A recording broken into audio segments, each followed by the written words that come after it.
Korea Utara atau Korut meluncurkan 8 rudal balistik jarak pendek ke perairan lepas pantai timurnya pada Minggu, 5 Juni 2022. Peluncuran itu dilakukan 1 hari setelah Korea Selatan atau Korsel dan Amerika Serikat menyelesaikan latihan militer gabungan pertama yang melibatkan kapal induk Amerika Serikat dalam 4 tahun terakhir. Rudal-rudal itu ditembakkan dari kawasan Sunan di ibu kota Korut, Pyongyang, kata Kepala Staf Gabungan Korsel.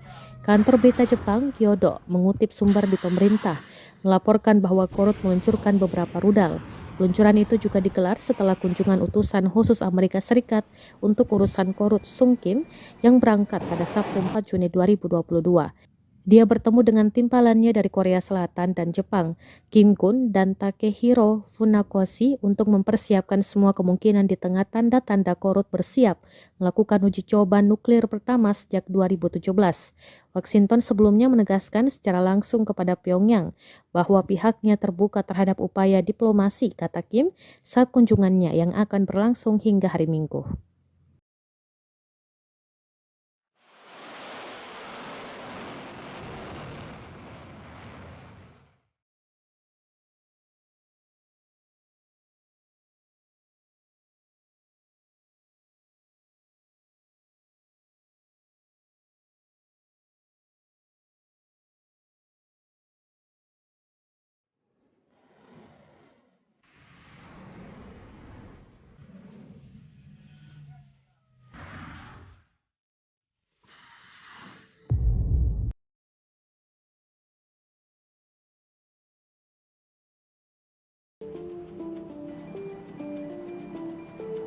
Terima kasih sudah nonton.